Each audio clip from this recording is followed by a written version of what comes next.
যুক্তরাষ্ট্রের পক্ষ থেকে ইরানের কাছে যুদ্ধবিরতির প্রস্তাব প্রত্যাখ্যান করেছেন ইরানের সর্বোচ্চ ধর্মীয় নেতা, ইরানি কর্মকর্তা। ইরানের নতুন সর্বোচ্চ ধর্মীয় নেতা আয়াতুল্লাহ মুজতবা খামেনি যুক্তরাষ্ট্রের সঙ্গে উত্তেজনা কমানো বা যুদ্ধবিরতির প্রস্তাব প্রত্যাখ্যান করেছেন। মধ্যস্থতাকারী দুটি দেশের মাধ্যমে তেহরানের কাছে এসব প্রস্তাব পাঠানো হয়েছিল বলে আজ মঙ্গলবার একজন ঊর্ধ্বতন ইরানি কর্মকর্তা জানিয়েছেন। সর্বোচ্চ নেতা আয়াতুল্লাহ আলী খামেনির দ্বিতীয় ছেলে মুজতবা খামেনি সম্প্রতি ইরানের সর্বোচ্চ ধর্মীয় নেতা হিসেবে দায়িত্ব গ্রহণ করেছেন।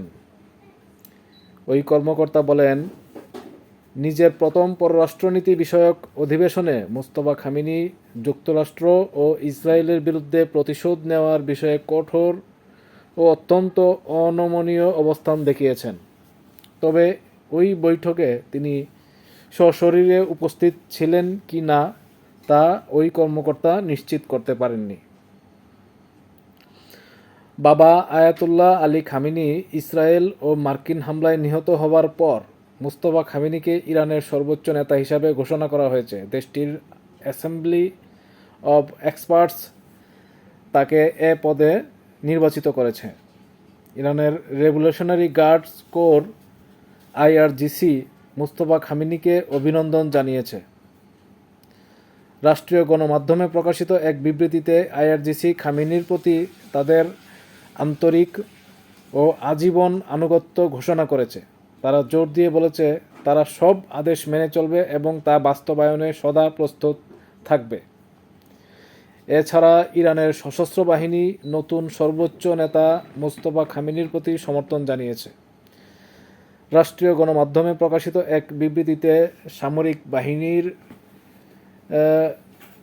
পক্ষ থেকে মুজতবা খামেনিকে ন্যায়পরায়ণ, জ্ঞানবান, ধর্মপরায়ণ ও বিচক্ষণ ব্যক্তিত্ব হিসেবে বর্ণনা করা হয়েছে। তারা আরও বলেছে, খামেনিকে নির্বাচিত করার মাধ্যমে বিশেষজ্ঞ পরিষদ অ্যাসেম্বলি অব এক্সপার্ট বুদ্ধিমত্তার প্রমাণ দিয়েছে। সূত্র রয়টার্স। এই রিপোর্টের মাধ্যমে এটাই প্রতীয়মান হয়, ইরানকে যুক্তরাষ্ট্রের তরফ থেকে দুটি ঘনিষ্ঠ দেশের মাধ্যমে যুদ্ধবিরতির জন্য প্রস্তাব পাঠানো হয়েছে, কিন্তু ইরানের সর্বোচ্চ ধর্মীয় নেতা মুজতবা আলী খামেনি তা প্রত্যাখ্যান করেছেন এবং তিনি দৃঢ়ভাবে যুদ্ধ পরিচালনা করার জন্য তার বাহিনীকে নির্দেশ দিয়েছেন এবং শত্রুদেরকে পরাজিত করার অঙ্গীকার ব্যক্ত করেছেন।